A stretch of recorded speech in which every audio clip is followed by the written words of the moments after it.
Ассаляму алейкум, хайрлах шамлар. Витаю! В эфире телеканала АТР. Вы смотрите информационно-аналитическую программу «Бугунь». В студии для вас работаю я, Гульсум Халилова. Следующий час в этой студии с гостями и традиционно с председателем Меджлиса крымско-татарского народа Рифатом Чубаровым мы обсудим самые последние и актуальные новости на 85-й день героического сопротивления Украины, украинского народа и всего цивилизованного свободного мира российскому фашизму.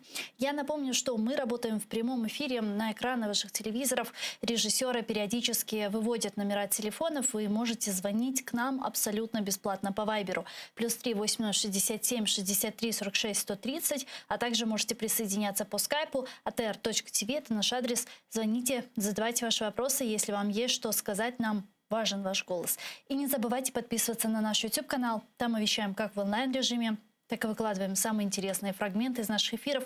Выкладываем практически все наши программы в записи. И поддержать Первый крымско-татарский вы можете, просто поставив лайк под нашими программами. Это поможет нам продвигать наш YouTube-канал. Таким образом, все больше и больше людей смогут увидеть наши новости и программы, которые непосредственно касаются временно оккупированного Крыма. Я же рада представити гості, які присоединяються к нам в ефір. Це Сергій Брачук, голова громадської ради при Одеській державній адміністрації, речник голови Одеської обласної військової адміністрації. Пане Сергію, вітаємо вас. Селям алейкум. Алейкум ассалам, вітаю. Слава Україні. Героям слава. Пане Сергію, яка зараз ситуація на Одещині? Ситуація контрольована, хоча ми постійно кожного дня говоримо про те, що Одеса та Одещина знаходяться в зоні високої ймовірності нанесення ракетних ударів. У нас ракетні обстріли тривають майже кожного дня. Ворог намагається атакувати наш регіон. Це зрозуміло. Це Одеса, яка не підкорилася і не підкориться. Це помста ворожа. Ми це розуміємо, що один з елементів цих обстрілів – це саме те, що Одеса вкотре довела, що вона є українською. Звичайно, Одеса – це на сьогодні, на жаль, заблокований Одеський порт, який для рашистів, звичайно, теж є цікавим. Одеса – це той регіон, який теж бореться. В нас є відоме тепер на весь світ селище Біле Ізмаїльського району Одеської області, яке в народі називають уже Зміїбаївка, острів Зміїний, який в зоні активних бойових дій і вже має свою певну бойову історію. Одеса сьогодні є гуманітарним хабом. Через Одесу йдуть відповідні, підкреслюю, гуманітарні вантажі, які не лише і не стільки вже для Одеси, а для усіх регіонів нашої держави. Ну і, звичайно, зона ризику – це Придністров'я, тимчасово окупована територія Республіки Молдова, окупована росіянами. Звичайно, ми говоримо про загрозу з боку Чорного моря, угруповання російських кораблів постійно там знаходиться. Ну і, на жаль, територія тимчасово окупованого Криму – це той теж майданчик, той плацдарм, звідки на Одесу летять ракети. То есть правильно я понимаю, что в основном ракетные удары на Одессу осуществляются с временно оккупированного полуострова Крым, а также с акватории Черного моря, а с Приднестровья? Ну, ще третій напрямок – це стратегічна авіація Російської Федерації. Ми бачимо, що є певний дефіцит калібрів типу ракет, є певний дефіцит іскандерів, тому використовуються радянські зразки типу ракет, які випускалися в Радянському Союзі ще з 1958 року, початок випуску цих ракет, і закінчуючи 90-ми роками ще існування Радянського Союзу і тієї Росії пострадянської. Звичайно, я сказав про Крим, про Чорне море. Щодо Придністров'я, ми не вбачаємо сьогодні, там є певна напруга, звичайно, і Росія мала на меті створити там для України щось на зразок такого, знаєте, другого фронту. Ми не говоримо про це зараз, хоч певна напруга, підкреслюю, спостерігається, були збройні провокації, тобто Росія на це працювала. Тримається ситуація повністю під контролем. Відповідні заходи щодо охорони та оборони державного кордону проведено. Там були моменти, коли Росія оголошувала ледве там не викидання десанту в Тирасполі, там літаки мали летіти через територію України, через повітряний простір України, тобто вони знищували себе. І на сьогодні ми говоримо про те, оце ще один з фейків Російської Федерації, що Україна начебто намагається там ледве не завтра атакувати Придністров'я, захопити і потім передати це все Молдові. Ще раз кажу, це повністю брехня. Молдова вже зробила заяву устами свого президента про те, що сказала російським окупантам йти геть, і це абсолютно вірно. І це справа Молдови. Україна не збирається йти на територію суверенної держави Молдови, яка сьогодні є нашим союзником і партнером. Тому Ну, от на если- Придністровщині так. Да, если обращать внимание на российскую пропаганду, то мы уже давно планировали захватить Беларусь, Гомель, на Россию напасть и так далее. То есть российская пропаганда, она не абсолютно дремлет. вірно. Якби ми звертали так, але бачите, ці посилання вони щодо Придністров'я були не лише для України, і говорили про це, що це посилання, ці меседжі, вони також для офіційного Кишинева, для Молдови. Мгм. Молдова мала відповідним чином відреагувати. От бачите, відреагували. Але це знову таки зовнішня політика, яку не коментуємо. А з точки зору військового контенту я вже вам відповів. Так, вы сказали, что Россия использует ракеты еще со времен Советского Союза 1959 года, да, если я не ошибаюсь. Это что значит? 58-му – це 50 початок випуску цих ракет. Так. Это что, у них современных ракет не осталось? Ви знаєте, я би не применшував, мені б хотілося б, я б не применшував силу так званої другої армії, бо це, по-перше, наше військо б'є саме другу армію світу за кількістю зброї, за кількістю людей. І нам про це треба говорити, що українська армія, українські збройні сили дають прочухана і женуть ворога, який є дійсно другою армією світу. І це, щоб не нівелювати наші здобутки військові, щоб не нівелювати подвиги звитягу наших українських бійців. А що стосується тих ракет, ну це має про це говорити розвідка. Я думаю, певна інформація вона є у Генеральному штабі, який відповідає власне за цю військову компоненту. Ми можемо допускати, що саме так воно і є, але ці старі ракети їх дійсно багато. Вони належним чином не зберігалися. Вони належним чином не можуть вже виконувати свою смертоносну функцію, але виконують її. Виконують, коли вони прилітають, перш за все, у цивільні об'єкти, об'єкти інфраструктури. І обстріл, який був цього тижня у нас в Одеській області, 4 людини було поранено. Серед них маленька дівчинка з дуже важкими травмами. І дай Боже, все буде нормально, максимально, скільки це може бути. І це ж не перший випадок, що саме ці ракети, вони за великим рахунком падають там, де вони хочуть. І це велика загроза.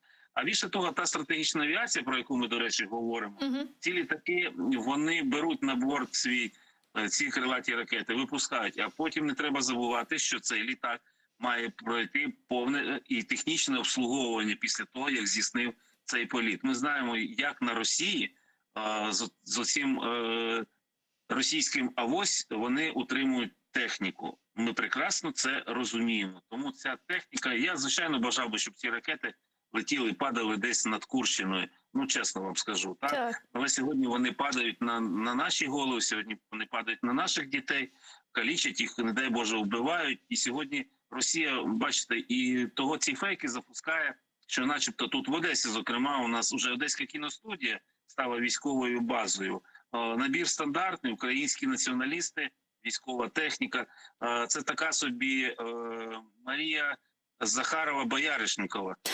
Ну, на рахунок Бояришникова, звичайно, я жартую, але вона договорилась до того, що в Одесі, одесити не люблять, коли так говорять, по-перше, так, вона каже, на кіностудії є військова техніка, треба знищувати. Я чергово хочу сказати, вже за цю добу не вперше говорю, я підтверджую слова, як її називають там, Міністерства іноземних справ Російської Федерації, вона права. Там є військова техніка на Одеській кіностудії. Це автомобіль зразка Другої світової війни, який бере участь у відповідних зйомках відповідних фільмів на історичну тематику. Але я хочу сказати ще раз, що дійсно скоро на Одеській кіностудії, ну це як пропозиція сьогодні особисто від мене лунає, може з'явитися техніка для інших фільмів. Це трофейна російська техніка для українських фільмів про українську перемогу. Тому, от, будь ласка, наші хлопці все це зроблять. Да, а вы, кстати, это же, кстати, для российских оккупантов не впервые. Вы же видели, наверное, что они в Буче там по муляжу танка даже стреляли. То есть... Ми прекрасно все це бачимо, все це розуміємо. І ще раз хочу сказати, оцей важливий момент, і те, що сьогодні Одеса в вишиванках, в тому числі, і сьогодні були напередодні величезні черги в магазинах. Не всі такі магазини сьогодні працюють, на жаль. Але були черги, люди стояли за вишиванками, і найбільше було людей у формі, у військовій формі Збройних сил України. Оце показник, оце маркер. Так само за цю позицію, українську позицію Одесі сьогодні і присилають сюди оці крилаті ракети. Нічого, ми вистоїмо, нам не вперше, і ми здолаємо разом з вами, в тому числі ворога з усією Україною. Без сомневов. Пане Сергею, и по поводу Николаевского направления, мы знаем, что в первые недели начала широкомасштабной войны России против Украины оккупанты, оккупировав Херсонскую область, пытались прорываться, ну и до сих пор не оставляют попыток прорваться на Николаевскую область и потом по суше уже двигаться на Одещину. Вот сейчас такие попытки осуществляются со стороны российских оккупантов в Николаевском направлении. Какая ситуация? Ви знаєте, в Одесі говорять уже зараз так, що Одеса – мама, Миколаїв – батько. Це по-перше, це щодо емоцій. Щодо військової компоненти, це питання, звичайно, до нашого генерального штабу, який інформує. І ми по тих зведеннях бачимо, що фортеця Миколаїв стояла і буде стояти, що на тому напрямку є певні дії рашистів, є, звичайно, протидія Збройних сил України. Я вірю в те, що всі ці операції, які Збройні сили України проводять, вони завершаться логічно і завершаться тим, чим має завершатися наша боротьба на нашій рідній землі – вигнанням ворога за кордони України. Дякую вам дуже, пане Сергію. Чохсагол, що знайшли время і підключились к нам в ефір. Слава Україні! Героям слава! Сергій Братчук був з нами на прямому зв'язку. Голова громадської ради при Одеській державній адміністрації, речник голови Одеської обласної військової адміністрації був з нами на прямому зв'язку. А зараз до нашого ефіру приєднується голова Меджлісу кримсько-татарського народу Ріфат Чубаров. Він нас чує вже. Ріфат ага, селям алейкум. Вітаю вас. Хайрла Шамлар, доброго вечера всем. Рифат ага, начнем с хороших новостей. Наш сегодняшний эфир. Канада, парламент Канады признал депортацию крымских татар 18 мая 1944 года актом геноцида. Если я не ошибаюсь, это уже четвертая страна, четвертый парламент, который признал депортацию геноцидом. Как долго велась работа в этом направлении? Что вы думаете по этому поводу? Кто работал вообще? Расскажите нам в подробностях, пожалуйста. Ну, це вже третя після, разом з Україною четверте. Тобто наша власна держава схвалила рішення щодо визнання злочину депортації геноцидом. І ця постанова Верховної Ради була схвалена у листопаді 2015 року, це я нагадаю. І зрозуміло, що після цього ми, як Меджліс кримськотатарського народу, почали знову активізовувати нашу роботу щодо визнання парламентами інших країн депортації кримсько-татарського народу, наслідків десятиліть примусового утримання у місцях депортації злочином геноциду. Ви знаєте, коли вже власна держава схвалила таке рішення, то вже зрозуміло, що з іншими країнами є і підстави працювати, і аргументи інші, і, як ви бачите, і результати є. Латвія першою визнала, потім Литва і тепер Канада. Три країни. Взагалі ми вчора ввечері дуже хвилювалися, бо сьогодні мало це рішення бути прийнято. Там, ви знаєте, різниця в часі. І, скажімо, ми очікували цього рішення на вечір сьогодні за київським часом. Але канадські депутати вирішили, що все-таки треба це рішення приймати їм максимально взаємопов'язуючи з 18 травня. І вже пізно ввечері Рустем Ірсай, наш представник в Канаді, член виконавчої ради Всесвітнього конгресу кримських татар, він вже подзвонив і сказав, що рішення схвалено і чекаємо на офіційні інформації на сайті парламенту Канади. Працювало багато людей навколо цього рішення. Я, якщо зараз буду називати за прізвищами, можу помилитися когось, не помилитися, когось не назвати. Меджліс кримськотатарського народу, я дякую всім своїм колегам. Наш лідер Мустафа Галіб, декілька поїздок в нього останні 8 років, які були в Канаді, 2, здається, поїздки. Він обговорював це питання з депутатами минулого скликання. Борис Жизневський, здається, я трошки Вішневський. Я можу трошки помилитися, знав прізвище, але зараз просто вилітіло. От якщо він зараз мене чує, він образиться. Як чи його прізвище могло вилітити? Українська діаспора Канади, ми їй дуже вдячні. І громадські організації кримсько-татарські, взагалі, всі, хто оці останні 8 років з моменту окупації по всіх міжнародних майданчиках висвітлює трагічну історію кримсько-татарського народу в минулому 20 столітті, і особливо щодо депортації 18 травня 1944 року. Всі ці кримсько-татарські громадські організації, вони вносять свій внесок. А і ваш АТР, вибачте, не ваш особистий, а телевізійний канал АТР, єдиний кримсько-татарський телевізійний канал, ваш внесок, ваші історичні програми і все таке інше. Кримсько-татарський ресурсний центр. Ахтем Чийгоз разом з паном Мустафою Джемілєвим, нашим лідером, також відвідував парламент Канади. Отже, я всім дуже дякую. Так треба далі об'єднуватися. Ми чекаємо ще від однієї європейської країни, але, здається, це вже буде буквально не близькі місяці, але дуже сподіваємося, що це може статися в цьому році. Робота далі продовжується. Це робота системна, і вона координується Меджлісом кримськотатарського народу. Ріфат Ага, таке запитання, що це нам дає? З чим це їсти? Дивіться, мені кажеться, буду переходити російсько-українську. Будь ласка, як вам зручно. Мне кажется, мы об этом вчера много говорили в ходе различных мероприятий.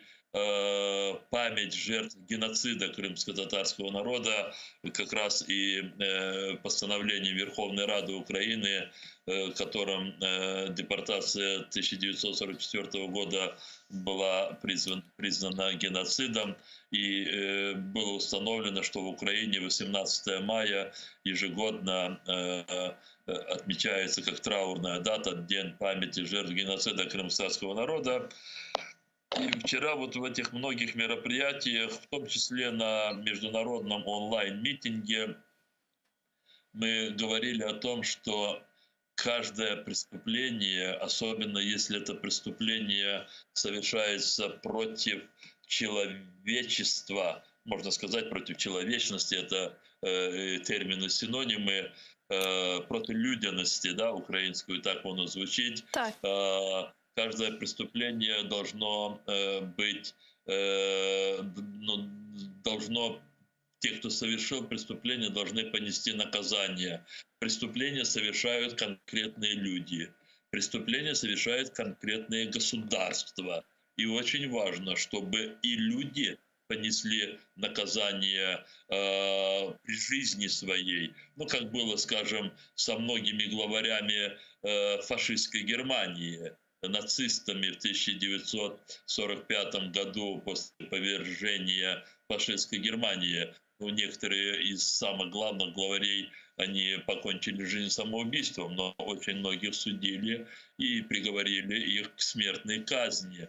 И была осуждена фашистская идеология. И по отношению к Германии были предприняты специальные, целый большой комплекс мер, которые должны были исключить в будущем возможность со стороны территории Германии возникновения, но повторения таких действий, которые были совершены в годы нацистской Германии.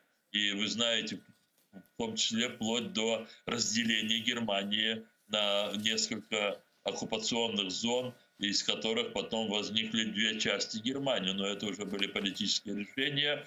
Но в любом случае немецкая нация сегодня, по истечении 77 лет после завершения Второй мировой войны, она, в общем-то, в подавляющем своем большинстве осуждает то, что происходило, то, что вышло из их государства. Они подтверждают раскаяние. В нашем случае, в случае с депортацией крымско-татарского народа, никто не был наказан. Никто не был наказан. Ни один исполнитель. И тем более не было наказано советское государство, коммунистический режим в котором и совершил это преступление. Все эти признания геноцидом, они теперь происходят с 2015 года, когда советское государство распалось и как бы ушло уже в историю, а все те люди, которые непосредственно совершали эти преступления. Вот для демонстрации я понимаю, что это сейчас не будет видно. Это у меня со вчерашнего дня на столе. Я почему-то в ходе разговора подумал. Вот у меня в руках сейчас вот схема, она называется «Схема населенного пункта Айсерес». Ага. Совершенно секретно. Чуть выше, Рифат ага. Чуть выше. Да, вот. Да, вот сейчас вижу, да. Да, и вот видите, там вот это деревня, где жили мои родители, и вместе с ними более 1600 крымских татар. Это мононациональное село, горное село в 6 километрах в горах от моря Черного. И вот здесь есть человек, старший лейтенант Потапов, который составил эту схему совершенно секретно. И здесь очень много таких вещей расписано о том, что сборная площадка, это место, где вот мой палец указывает, вот это вот здесь сборная площадка, вот видите, я вот пальцем, оно таким, Да, я вижу, да. Да, вот палец указывает. Это кладбище. Это кладбище, которое потом после депортации крымских татар и моих прямых родственников снесли. И вот всех людей согнали на кладбище. Но эта схема была нарисована как минимум с 17 мая, накануне. Видите, она даже цветная. И здесь написано, что сборная площадка охраняется 2 станковыми пулеметами, 2 ручными пулеметчиками и 3 парами патрулей. И вот вокруг деревни, здесь условное обозначение, они выставили специальные засады. И вот обозначение этих засад: станковые пулеметы, ручные пулеметы, вооруженные бойцы. Ну и вот я уже сказал, сборная площадка. Они все расписали, кто где стоит. И потом еще написали, что в резерве еще находится 10 человек под командованием офицера. И также в резерве 3 ручных пулемета, 4 снайпера, 4 бойца. Почему-то их отдельно выделили. Конечно, эти люди ушли от ответственности. Хотя, конечно, у этого Потапова, помощник начальника штаба, старший лейтенант, конечно, у него где-то растут сейчас внуки. Скорее всего, этого Потапова несут портрет в бессмертном полку. Наверное, он, как и все каратели, выселявшие крымских татар, он был награжден орденами или медалями. То есть это вот очень важно, чтобы такие преступления, когда убивают массово людей, или когда людей сгоняют со своих мест. Вот то, что касается 20-м столетия Холокоста, Голодомора, Сюргун.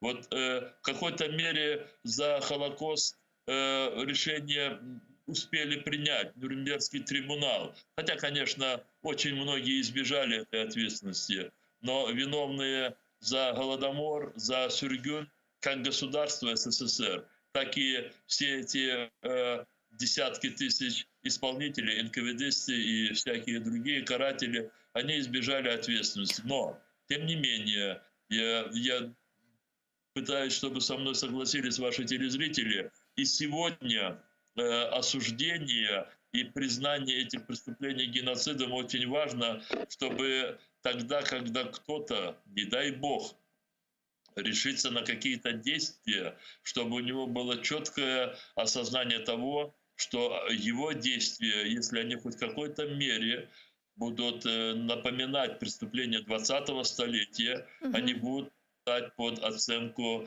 и характеристику Голодомора со всеми вытекающими обстоятельствами. И вы знаете, недавно буквально Верховная Рада Украины назвала действия российских войск и их преступления против, военные преступления, совершаемые на территории Украины, преступлениями против людяности, и она их оценила как акт геноцида. И сразу парламенты других государств начали поддерживать такое решение Украины. У меня есть очень большая надежда, что в отличие от тех преступников, которые совершали Голодомор, которые выселяли крымско-татарские и другие народы, в отличие от того, что эти преступники ушли от наказания, то сегодняшние преступники, возглавляемые Путиным и сотнями других, входящих в военно-политическое руководство России,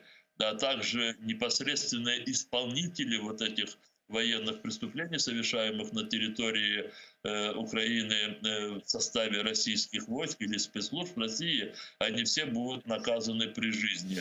Поэтому я в очередной раз призываю международное сообщество поддержать действия Украины по созданию сейчас специального международного трибунала. Ну, я вот в поддержку ваших надежд и, возможно, даже в оправдание ваших надежд, что зачитаю вам последнее информационное сообщение, которое появилось, о котором сообщил министр иностранных дел Украины Дмитрий Кулеба. Он сказал, что Путин предстанет перед международным трибуналом. Европейский парламент поддержал создание международного трибунала по наказанию России. Соответствующая резолюция была принята сегодня. Смотрите, у меня действительно, я вот буквально еле успел включиться в передачу. У меня сегодня две такие большие встречи были. Одна с творческой группой, пока мы не будем раскрывать все это, надеюсь, у нас все получится. А второе — это люди, которые выехали с новооккупированных территорий Украины. И поэтому я не успел увидеть эту новость, как и другие новости.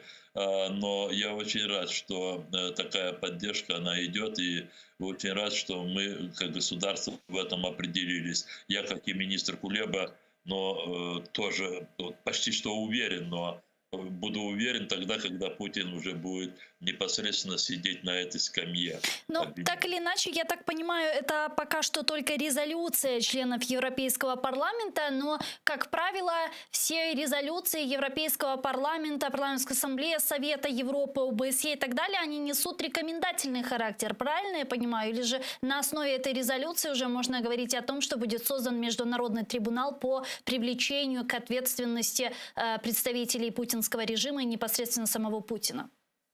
Здесь главное, чтобы государства, члены тех или иных международных организаций, они демонстрировали политическую волю. А когда есть политическая воля, тогда уже обязательно она будет доведена до практического решения. Я не очень такой большой специалист в международном праве. И я не знаю, кто еще, кроме ООН, наверное, другие международные организации тоже могут создавать, может быть, специальные какие-то международные трибуналы. Но я просто по опыту войны в Югославии знаю, что там международный трибунал по расследованию злодеяний, совершенных в ходе войны на территории бывшей Югославии. Этим занимался международный... Это был специальный международный трибунал именно для этих преступлений. И он был создан решением, если я не ошибаюсь, Организации Объединенных Наций. Да, это был трибунал ООН. И поэтому чем быстрее вот та организация, которая в соответствии со своими уставами и полномочиями способна на такое решение, чем быстрее они примут, тем быстрее просто начнется уже, не просто фиксация, она сегодня происходит, фиксация преступлений, скажем, правоохранительными органами Украины. Да, кстати, и международные уже криминалисты приезжают на территорию Украины, и они участвуют в расследовании вот этих мест массового преступления или особых разрушений, нанесенных российской армией. Но просто когда уже заработает сам трибунал со всеми своими уже внутренними структурами, следователями, я уверяю вас, тогда очень многие в составе российской армии или в составе российского руководства задумаются над тем, что их ожидает. Само по себе создание трибунала, вот учреждение этого трибунала, это уже будет очень предостерегающим действием для потенциальных преступников в составе российской армии. Продолжая тему международной поддержки, сегодня министр иностранных дел Великобритании Лиз Трасс сделала такое заявление. Она сказала, что Великобритания будет поддерживать и помогать Украине до последнего. Вот что значит до последнего? Какое это видение, собственно, Великобритании и других наших западных партнеров? И можем ли мы говорить, что это видение, оно одно, единое всего коллективного Запада? Я представляю, как сейчас ухватятся за эти слова русские пропагандисты. Они это делают в течение уже более 85 дней. Каждый раз говоря о том, что Запад готов воевать с Россией до последнего украинца. Они, разумеется, абсолютно перевирают позицию наших партнеров. До последнего это означает о том, что западные страны будут поддерживать Украину в рамках всех тех ее требований, которые Украина формулирует как условия для завершения российско-украинской войны. Как знаем мы, то это требование украинской стороной, государством, в том числе и президентом Украины как особой институции в нашем государстве, эти требования, они давно определены, сформулированы. Это восстановление территориальной целостности украинского государства в рамках международно признанных ее границ. Соответственно, будем исходить из того, что Великобритания, как и другие наши партнеры, будет помогать нам до того времени, пока мы не восстановим свою территориальную целостность. Но в то время как такие страны, как Великобритания, Соединенные Штаты Америки, страны Балтии, Польши и так далее поддерживают Украине, говорят о том, что они будут до последнего помогать ей. Вот позиция Турции следующая. Ее озвучил сегодня президент Турецкой Республики Реджеп Тайип Эрдоган. Цитирую: «Мы проводим сбалансированную политику, и я не намерен разрывать связи в этом смысле ни с господином Путиным, ни с Зеленским». Конец цитаты Эрдогана. Вот я не совсем понимаю, объясните, пожалуйста, для меня и для наших зрителей, популярно в вашем понимании, что значит сбалансированная политика и как можно вообще лавировать между Украиной и всем цивилизованным миром, и Россией, Эритреей, Северной Кореей, Сирией и Белоруссией. Как это возможно? Вы меня ставите в очень сложное положение. Лучше бы, конечно, если вы пригласили бы президента Турецкой Республики. И у него это было бы хорошо, но ваше мнение тоже интересно. Его представление о сбалансированной политике, конечно, у турецкого государства есть очень много интересов и обстоятельств, я сказал бы, что не совсем означает интересы, потому что иногда обстоятельства бывают вынужденными или такими, с которыми необходимо пока еще считаться. И, наверное, в интерпретации турецких политиков, и в том числе президента Турции, эти интересы, эти обстоятельства, они могли бы прозвучать более убедительно или более логично. Я исхожу из того, что турецкое государство, пытаясь максимально защищать интересы собственные как государства и соответствовать ожиданиям своих граждан, оно вырабатывает ту внешнюю политику, которую иногда приходится дополнительно объяснять. Но я вам скажу, что и мы, как украинское государство, давайте будем тут искренне, честны, используем иногда особенные отношения Турецкой Республики с Москвой. И когда необходимо, скажем так, запустить какие-то срочные механизмы для разрешения тех же гуманитарных вопросов, мы обращаемся к Эрдогану, президенту Турции, или используем другие турецкие возможности. Для меня главное другое. То, что Турция последовательно поддерживает территориальную целостность украинского государства. Турция открыто, публично и по будь каким, даже иногда, может быть, не очень значительным поводом подчеркивает о том, что Крым является составной частью украинского государства, и Турция не будет никогда признавать попытки аннексии Крыму. Для меня очень важно то, что Турция является не просто нашим стратегическим партнером, но одним из тех государств, которые поставляют очень эффективное оборудование и вооружение, которое используется украинской армией в российско-украинской войне. Те же самые байрактары, и вы знаете, как каждый день доносится аж до Киева скрежет зубов в Кремле при всех этих новых поставках байрактаров. Другое дело, что те формы или те формы взаимодействия Турции с Россией, которые, скажем так, нам не нравятся, они могут и должны обговариваться уже в ходе двухсторонних переговоров.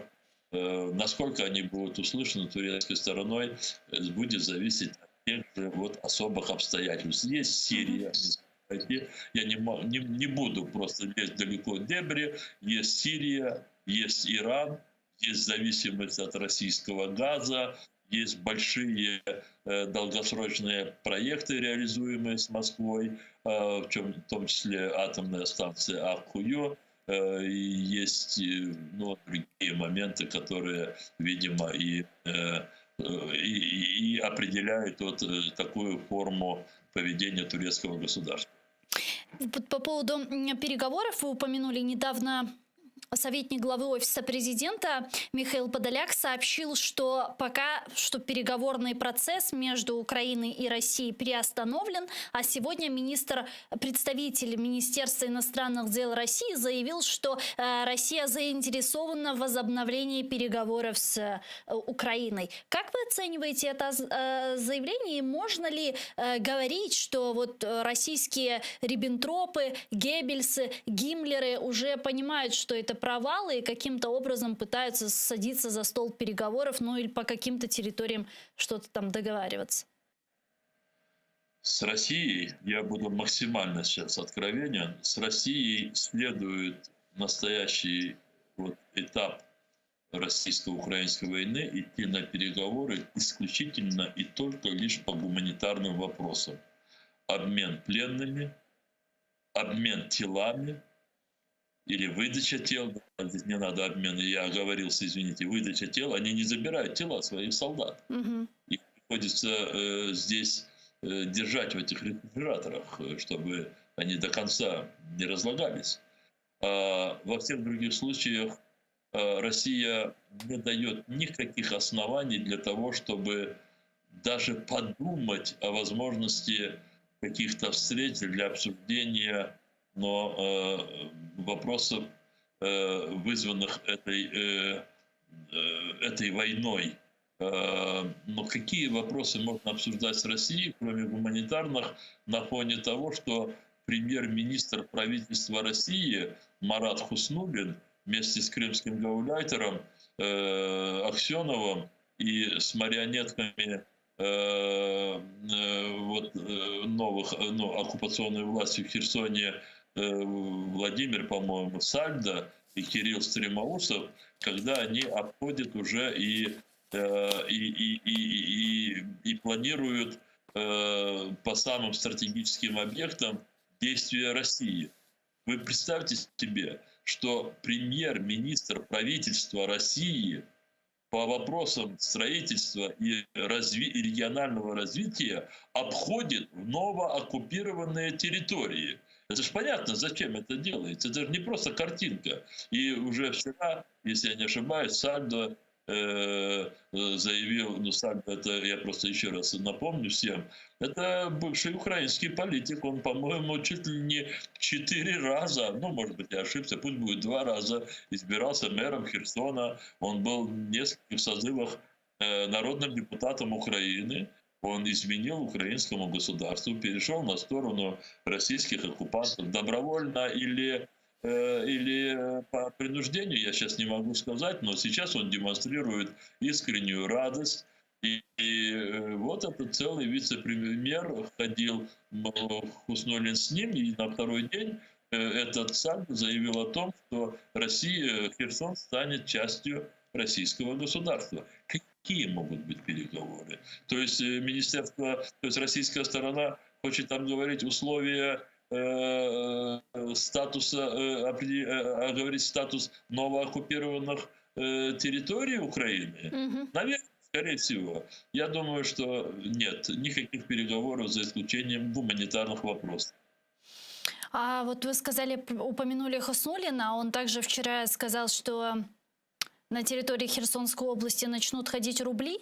То есть они реально готовят инкорпорировать территорию в состав РФ? Да, это вчера то же самое говорил уже Сальдо, более он открывал, он сказал, что все предприятия и учреждения готовятся на обслуживание и переход рублями. И вы сказали еще выше, что сегодня вы общались с вынужденно перемещенными гражданами Украины с Херсонской области. Расскажите, если есть возможность у вас рассказать об этой встрече, о чем говорили люди. Возможно, вам рассказали о тех давлениях, которые оказывалось в отношении них со стороны оккупационных властей. О чем говорили? Да, я думаю, но смотрите, есть несколько таких моментов. Первое, это я звонил сегодня и в некоторые министерства по тем вопросам, которые мы обговаривали. Первое, необходимо определиться по учителям. На них идет колоссальное давление. Речь идет не обо всей Херсонской области, но речь идет о тех регионах, где уже практически полностью, хотя мне кажется, что это вся Херсонская область, но мне в некоторых министерствах пытались говорить, что Генический район, я делал акцент на этом районе, что он немного отличается от других оккупированных территорий, что там действительно уже полностью не работает банковская система Украины, что они не могут перечислять зарплату учителям и другие необходимые такие для управления действия совершать. Это проблема. Вторая проблема, она связана с тем, что люди каким-то образом должны получить сигналы, как им себя вести, при том, что их предприятия или учреждения переходят уже полностью под, формально, фактически, не формально, фактически как бы под не юрисдикцию России, а под управление фактически России. Когда, опять же, составляются ведомости, надо писать заявления, ведомости на выдачу зарплаты рублями, заявление, чтобы тебя приняли в это учреждение, хотя ты там работал всю жизнь. Мы с вами говорили на предыдущих передачах о этих вопросах. Люди не получают четких установок. И третий вопрос, это больше для нас. Может быть, мы с вами на это посвятим. Может быть, вы больше переговорите, вы сделаете передачу с Искандером Бариевым. Речь идет о том, что очень многие люди, которые подвергаются, поверьте мне, жесточайшим пыткам, их незаконно арестовывают.